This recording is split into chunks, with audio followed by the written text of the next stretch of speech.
kemarin kan saya sudah ke agensi saya dan saya menceritakan kronologinya saya. Iya. Hai? Oh? Dari sebenarnya. Oh, sini ya. Iya, makasih. Iya, saya menceritakan kronologinya kenapa saya keluar dari majikan. Terus agensi kan telepon majikan saya. Ini majikan saya datang menemui saya bertemu sama majikan. Tidak banyak bicara lah intinya sama majikan saya. Terus akhirnya beliau tidak mau memutus kontrak dengan saya, tapi beliau tidak mau menerima saya lagi bekerja di rumahnya. Dan akhirnya agensi tanpa bertanya sama saya, ya wes lah. Jadi saya yang nge-break. Oh iya. Seperti itu. Saya yang nge-break.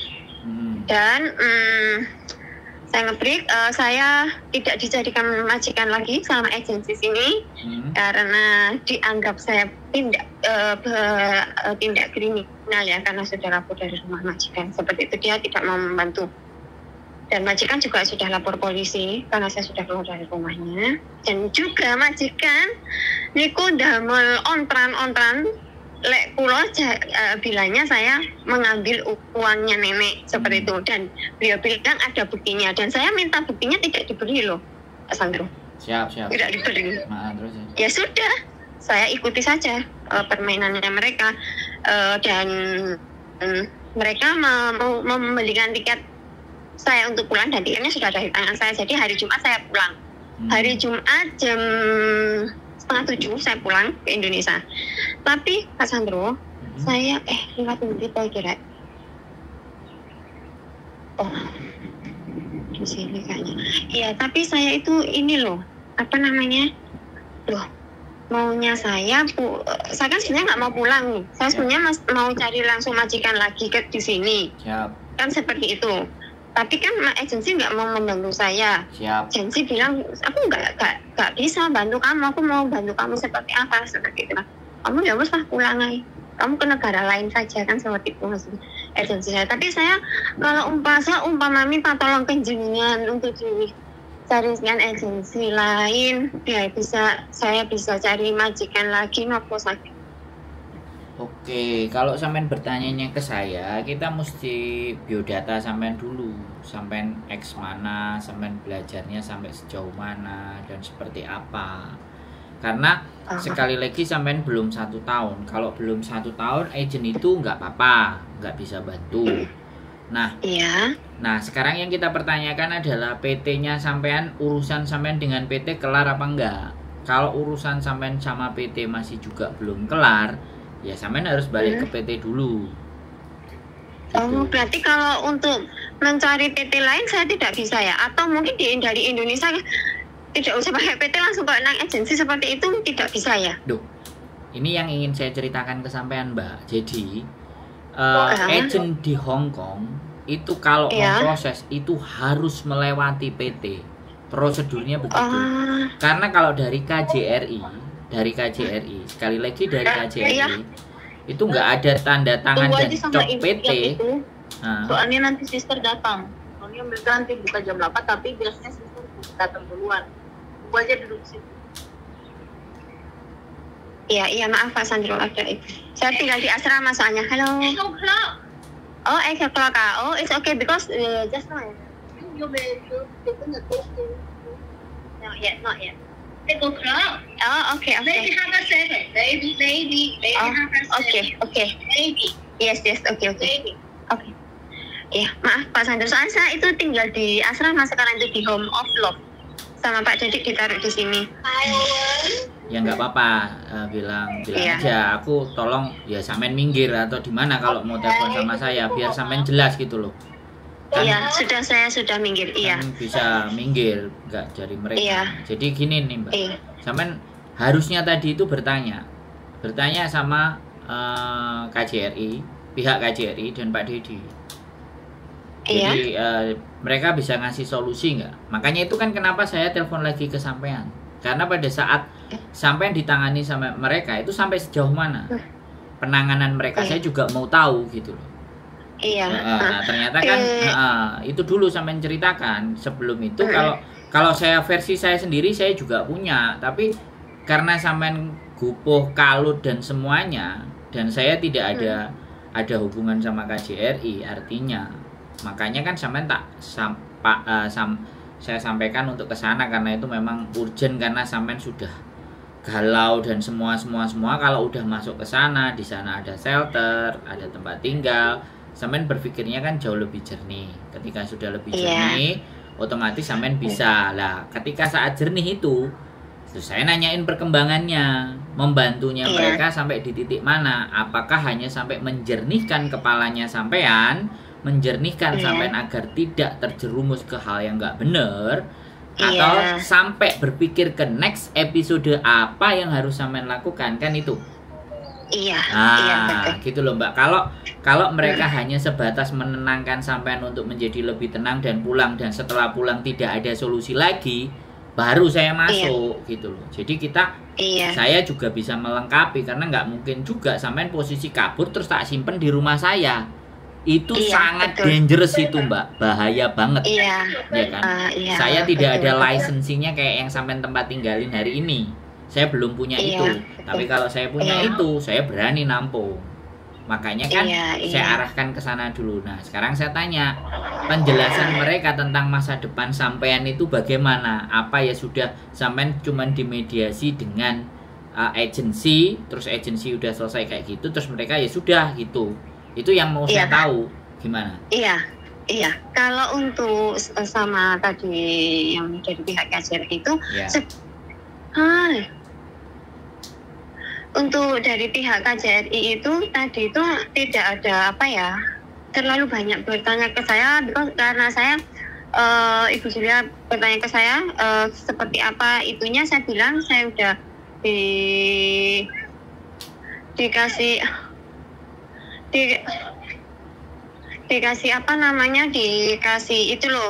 dikasih tiket untuk pulang kan, seperti itu. Sudah, beliau tidak bertanya apa-apa lagi dan tidak mengarahkan apa-apa lagi kepada saya. Seperti itu. Terus tadi saya ada tanya sama Pak Dedi. Pak itu sampean sebentar Pak, saya mau dibukakan pintu untuk masuk ke dalam. Sebentar Pak Sani. Apa sih Mbak? Dia nggak tahu soal kamu. Mbak, sampean bisa keluar nggak? Sampean keluar dulu Mbak. Apa ya? 我唔知佢琴日嚟咗㗎啦。咩啊？馬嚟嘅咩？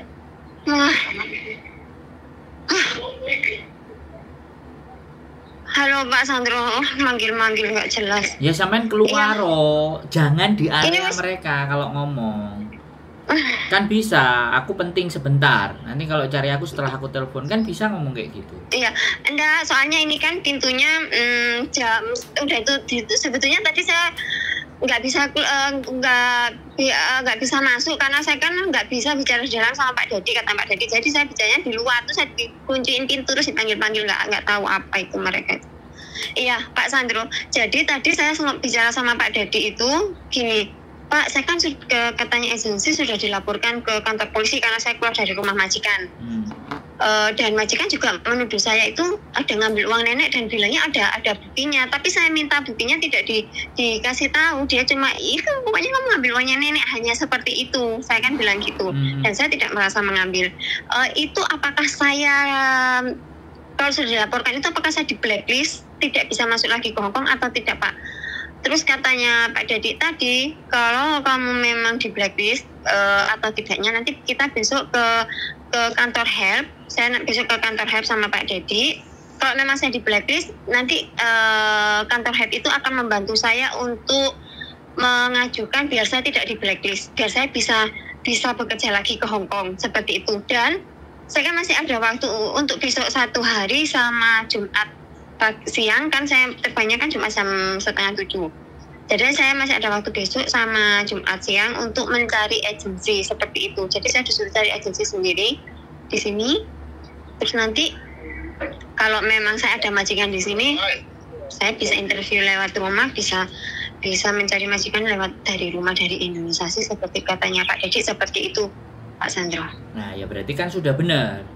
Pak Dedi udah mengarahin sampean ke sesuatu yang benar kalau ada harapan nanti. Jadi makanya kan saya naruhnya kan tepat. Jadi pihak KJRI hanya membantu sampean untuk mendamaikan antara agensi dan majikan, ya kan, mendamaikan antara sampean dan majikan, memediasi dan ABCD.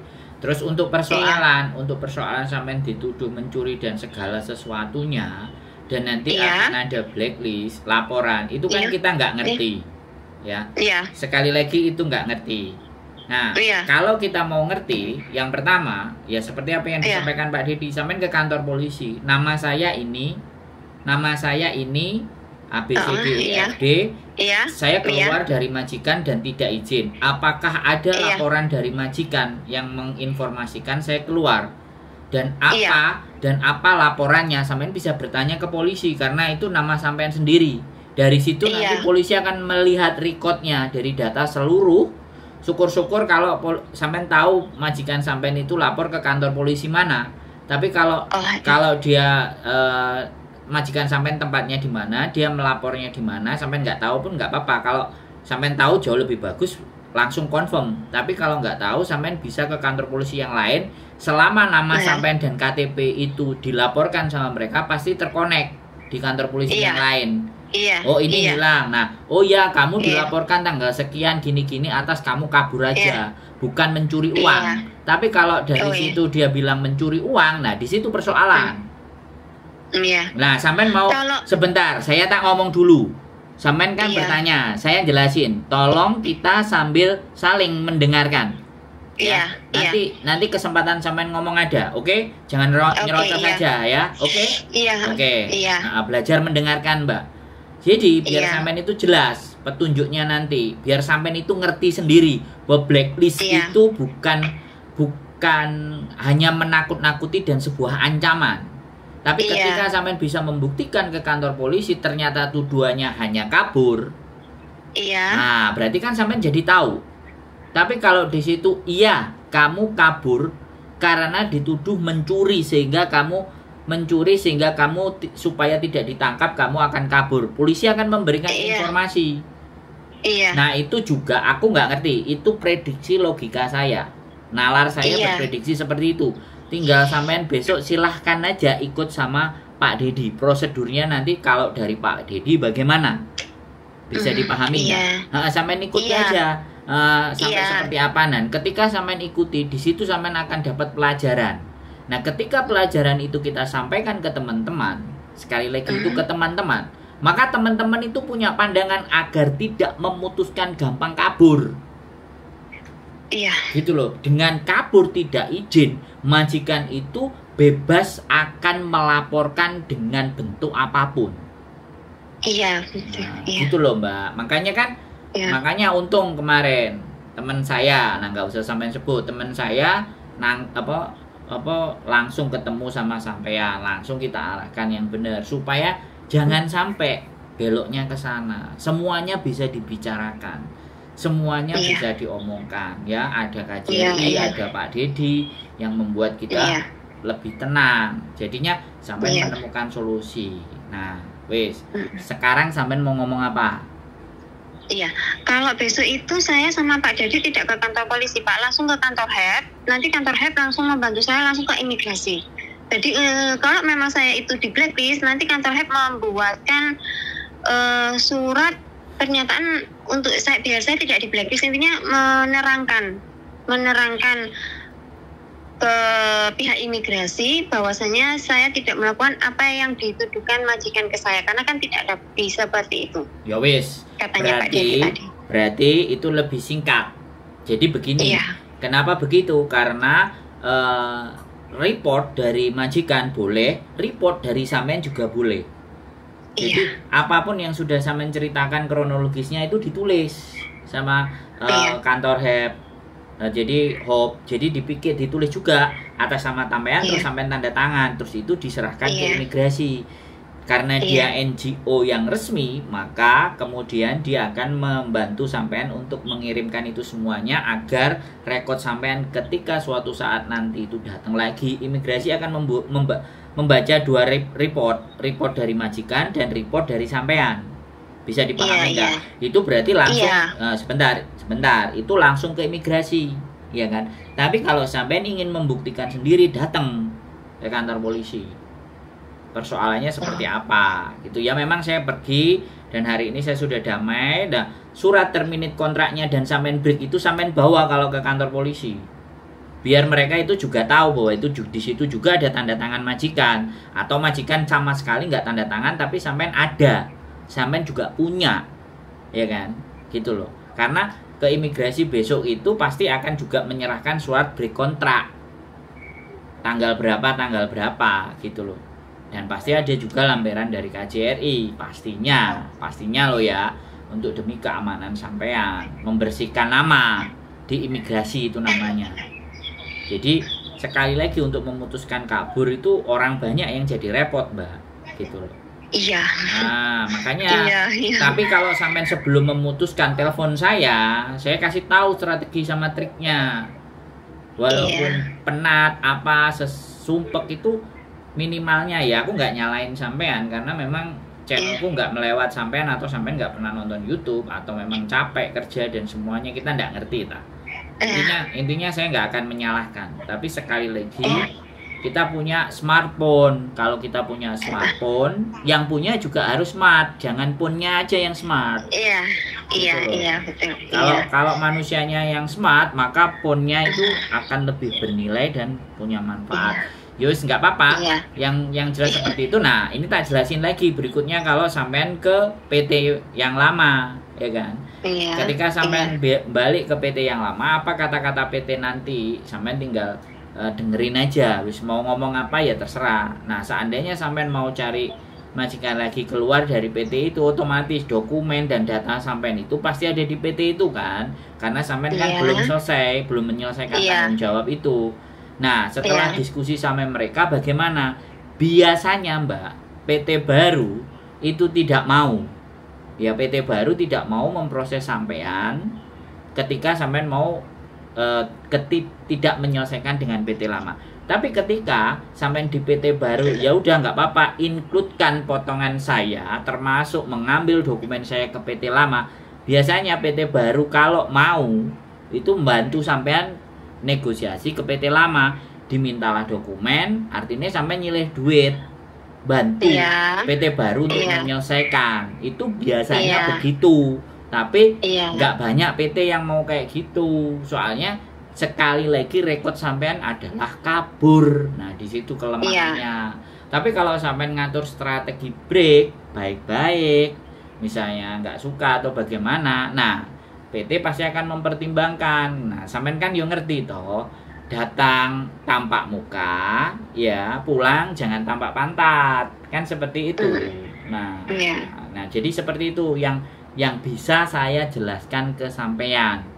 Jadi kalau sampean memohon dengan PT yang lama pun, PT lama pun pasti akan bantu. Cuman potongan sampean entah tinggal sisanya atau suruh ditambah lagi, itu yang saya nggak ngerti. Karena kebijakan setiap PT beda-beda. Tapi kalau sampean minta tolong PT-nya saya, wah, itu dia. Saya harus verifikasi sampean dulu. Kualifikasi sampean seperti apa. Jadi bukan berarti ketika kita bantu terus akhirnya bisa membantu semuanya, tapi term and condition, syarat dan ketentuan berlaku. Begitu, Mbak. Bisa dipahami? Iya. Ada yang mau ditanyakan lagi kira-kira dari apa yang saya jelaskan? Blank? Untuk saat ini tidak. Aman? Wis tenang ya? Iya. Oke. Nah, Jumat tinggal waktunya pulang, ketemu keluarga, diskusi, tenang-tenang saja, ya. Masih ada kesempatan karena sampean belum, ya, masih memutus. Makanya dilihat besok waktu sama Pak Dedi hasilnya seperti apa. Mudah-mudahan ketemu jalan yang lebih baik, oke? Iya. Ya itu tadi memang apa ya? Saya juga tak bilang, saya itu pernah ke beberapa negeri. Kenapa baru kali ini saya kok ketemu gobloknya saya bisa tertipu deh. Padahal kan tahu kita itu kalau masuk ke negara orang itu ada kayak surat kontrak kerja atau apa itu, saya itu pasti sudah tahu. Tapi kenapa kok ada teman dan yang baru kenal saya itu diiming-iming kerja di luar dengan gaji $20.000 itu saya mendengarkan, dan saya ikut dia kabur dari rumah majikan dengan membayangkan saya bekerja di luar mencuci piring di restoran dengan gaji yang $20.000. Saya berpikirnya, oh, lek aku kok oleh gaji sakmono, tak nggo maam ning kene 5.000, tak kirim ning omah 15.000, aku ini kok isandang mulai, isandang kumpul karo anakku. Saya berpikirnya seperti itu, tidak memikirkan konsekuensinya akan menyusahkan banyak orang seperti ini. Jadi saya kabur dari rumah majikan bukan hanya sekedar, aku tak kabur, tidak, karena saya teriming-iming dari gaji yang besar tadi. Kok menurut saya pekerjaan di Hong Kong itu lebih soro di Arab Saudi dulu tempat saya bekerja. Kenapa? Karena rumah Hong Kong kan kecil loh, kalau bermain seberapa tiang mewang Arab. Tapi insya Allah saya bisa bekerja kok di Hong Kong untuk cuma memang cerewet teh wong Hong Kong gak ngalahno karo negara liya. Hong Kong memang kerja di Hong Kong tidak hanya dengan tenaga, harus mental dan otak kita. Bagi saya seperti itu. Jadi pengalaman saya yang pernah bekerja di beberapa negara. Over PD, sampean percaya dirinya over. Jadi begitu. Jadi aku mikirnya ngeten. Aku oleh timbang aku kerja ning kene gaji mek 4.800 tak nggo maem 1.000 baru ngono kira sik mau bayar PT, bayar agensi sisa gajinya mek gak sepiro.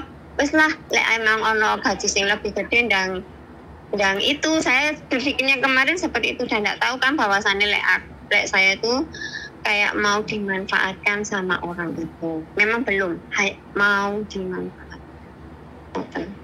Nah, makanya kan sampean masih terselamatkan. Banyak yang sudah dimanfaatkan dan banyak yang kena gitu loh. Dan ketika sudah blong, paspor sudah lepas dari tangan, sudah akhirnya sampean tidak ada pilihan. Kalau sudah tidak ada pilihan, pil pahit itu pasti akan sampean telan. Gitu loh. Kalau pil pahit itu sudah ditelan, sudah kelar, sudah. Ya wis, mau tidak mau, sudah sekalian daripada main air sekalian cembur sekalian, jatuhnya akan seperti itu. Dan mereka itu memang menjerumuskan, ya kan? Dan siapa yang diiming-imingi? Orang-orang yang baru mau mengenal Hong Kong.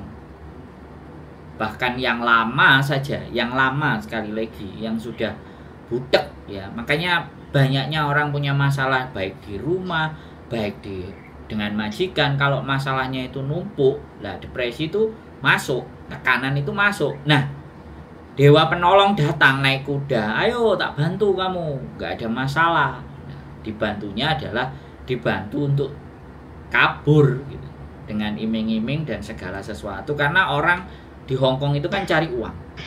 Jadi kalau iming-imingnya uang, dia pasti akan tertarik karena aku memang tujuanku cari uang. Tapi kan kita tidak tahu regulasi, aturan, tata cara, kita menyampingkan itu. Gitu loh. Itu kita kesampingkan hanya demi di 20.000 dan harapan kita, angan-angan kita itu sudah naik melambung, bahkan sampai ditelepon berkali-kali kan. Ya kan? Kejar terus sampai akhirnya kena. Nah, coba deh kalau aku berani taruhannya. Sekali sampean buka, ya kan? Dia maki-maki sampean tapi sampean tetap dengerin aja, dia pasti akan narik sampean lagi. Garansi wis. Kan saya sudah pegang nomornya gitu loh. Nah, saya sudah pegang. Tak blok pisan, Pak. Kenapa? Tak blok nomornya.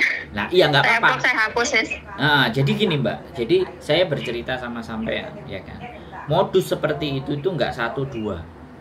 Modus itu sudah ratusan kali dia melakukan, ya kan. Dan orang kalau sudah, kamu nggak usah ngalangi niat saya dulu. Kamu nggak usah ngalangi keinginan saya ke situ. Ini hidup saya, ini resiko saya. Kalau udah ngomongnya kayak gitu, doktrinnya udah terlalu kuat. Kalau doktrinnya sudah terlalu kuat, berarti dia sudah pernah disikung. Disikung itu dicoba. Maksudnya sudah belajar jalani kerjaannya. Dan ternyata dia bisa. 1-2 hari kan enggak jadi patokan. Seminggu tangannya baru kerasa. Tapi ketika seminggu keputusannya udah salah. Kalau keputusan seminggu udah salah, paspor sudah tidak di tangan, apa boleh baut? Lanjut, kan gitu ceritanya. Iya. Nah, di situ jadi jebakan Batman-nya dia itu keren gitu. Nah, makanya saya lagi berusaha memerangi hal itu, Mbak, dengan konten-konten saya. Ya walaupun tidak bisa membantu semuanya, tapi setidaknya orang itu punya warning. Ada alarmnya. Nah, silahkan dipikirkan ulang dan seperti itu keputusan kembali ke dirinya masing-masing. Ya. Jadi Mas, kenapa? Kenapa nih kuning? Sosial media yang jenengin itu apa kok? Saya jenengan sama itu teman saya yang mengajak saya keluar dari rumah majikan itu sebenarnya sudah viral di Miss Uni katanya teman-teman. Saya nggak tahu karena saya terus terang untuk ya memang saya ada punya aplikasi TikTok itu, tapi saya kalau di saat kerja memang tidak begitu membuka HP karena ya wes intinya aku kerja terus malam kan kita capek ya wes istirahat, jadi saya tidak tahu siapa dia. Kalau memang dia pernah viral di Miss Uni dari sudah sering menipu orang, terus saya tidak tahu benar-benar tidak tahu. Enggak apa-apa, saya tidak menyalahkan. Sekali lagi saya tidak menyalahkan. Dan saya tidak berhak menghakimi juga sampai. Tapi kembali lagi, ya kan, saya juga tidak mau diskredit karena memang kalau nggak tahu ya nggak tahu, nggak ngerti ya nggak ngerti, kan kayak gitu tuh. Nggak bisa disalahkan orang nggak tahu dan nggak ngerti itu. Tapi dengan begini, dengan adanya masalah ini dan nggak cuma sampean, yang lainnya juga akan tahu paham bahwa sindikat di luar sana itu sudah mengancam. Dan memang saya nggak tahu juga sampean ketemunya bagaimana, apakah melalui sosial media, apa ketemu langsung, kan itu yang kita sebenarnya mau kejar dan mau uber. Dan kan kita juga nggak ngerti, kadang-kadang ketika di Facebook ada yang masuk ke suatu grup, kemudian dia curhat, sedih gini, dan itu dibaca sama sindikat. Nah, ketika dibaca sama sindikat di inbox, nah begitu di inbox didoktrin masuk. Jadi cara mereka juga by sosial media, nggak mungkin mereka menangkap atau menemukan satu individu gitu loh. Dia pasti juga menemukan minimalnya di sosial media, kalau nggak dia nyebar TikTok, karena saya kan nggak main TikTok. Jadi ini termasuk peperangan ya, peperangan antara hal yang buruk dan peperangan hal yang baik. Tapi saya menganggap diri saya nggak baik. Tapi ketika ada yang merasa dirugikan, ya bagaimana saya membuat berita yang juga jangan sampai terugikan sama mereka. Pada intinya kan kembali ke personalnya masing-masing, ke dirinya masing-masing. Sejauh mana dia memahami tentang Hongkong. Makanya itu kenapa, ya kan, kita habis-habisan bikin konten. Ya tetapi subscriber cuma 10.000, ya kan. Tidak cukup. Subscriber 100.000 pun, 130.000 pun tidak cukup. Selalu akan dapat celah gitu. Mereka selalu punya ruang. Ya tinggal yang punya yang kita perang di sosial media. Sebenarnya di situ, Mbak. Makanya saya begitu tampung, nah ya sudah. Ya saya ceritakan hal yang jadi seperti itu. Sekali lagi ini pembelajaran buat sampean ya. Mudah-mudahan setelah ini jalan sampean jauh lebih baik ya. Diskusikan yang baik dengan PT seperti apa ya, boleh suatu saat nanti komunikasi, karena waktunya sampean tinggal Kamis dan Jumat, dan Kamis saya besok repot, ya sudah, coba deh nanti kalau saya bisa ketemu Pak Dedi, saya juga ingin main ke kantor seperti apa, bagaimana kalau beliaunya mengizinkan. Kalau enggak juga enggak ada masalah, yang penting sampean sudah terang masalah ini, sampean jelas, dan sampean harus ngapain itu kan sampean sudah punya bayangan. Iya, nah, yang paling penting itu, oke? Iya, boleh, terima kasih. Boleh disimpan nomor saya, pokoknya kapan-kapan boleh kontak, boleh telepon. Iya. Nah, diskusi mungkin apapun, monggo, siap. Mungkin nanti, tapi saya nggak mau di short foto saya karena saya nggak mau intinya kalau saya pinginnya sebenarnya kasus saya ini kayak di up di sosmed kayak seperti itu biar mungkin buat teman-teman yang lain biar lebih hati-hati, tapi boleh intinya kalau mau meng-up boleh saya diundang di sosmednya jenengan tapi tidak mau ditampilkan muka saya seperti itu. Intinya buat untuk teman-teman yang baru-baru itu biar lebih hati-hati sama yang banyaknya sindikat di luar sana biar nggak goblok kayak saya mudah terpengaruh dengan gaji besar di luar seperti itu loh Pak maksudnya saya. Tenang Mbak, ini sudah masuk di dalam rekaman saya, tinggal izin sudah sampai berikan sudah tapi selesai. jenengnya saya nggak masuk toh Pak. Kenapa? Namanya saya nggak masuk toh. Ya nggak ada kan, sampai dari tadi saya juga nggak menanyakan nama, saya nggak menyebut. Ya, yang tersebut hanyalah Pak Dedi yang membantu sampean dan konsul kepolisian. Nah itu yang membantu sampean. Jadi ada apa-apa tinggal ketemu sama Pak Dedi biar bisa dibantu dan Ibu konsul kepolisian. Kan begitu ceritanya. Nggak ada muka sampean nggak kelihatan, tapi jelas cerita sampean terdengar sama teman-teman. Tinggal sampean lihat aja nanti konten saya. Apa itu di YouTube? Iya pasti kan saya. Nopo ta YouTube panjenengan? Aku jangan ora tahu sosmedan. Ya nanti coba dilihat Sandro Jabrik ya. Oh oke Pak, siap. Nggih. Dicek Sandro Jabrik ya. Ya. Semangat kita semuanya mendukung sampean untuk terus lebih baik. Oke? Nggih sampun. Sehat selalu Mbak ya, sehat selalu. Salam buat keluarga. Bye-bye. Iya, bye-bye. Oke teman-teman, kelar sudah persoalan dan permasalahan buat pembelajaran kita semuanya bahwa di dunia ini sekali lagi kejahatan itu ada di sekitar kita dan dekat dengan kita. Tinggal bagaimana cara kita menyikapi dan kapan kejahatan itu masuk. Ya di saat kalian lengah, di saat kalian tidak bisa berpikir, di saat kalian semuanya buntu dan putus asa. Makanya jangan pernah menyerah, jangan pernah kalah dengan keadaan, dan jangan pernah sekali lagi merasa putus asa. Karena disitulah celah-celah dari hal yang buruk dan negatif datang. Keep stay tune my YouTube channel and see you next video. Bye bye.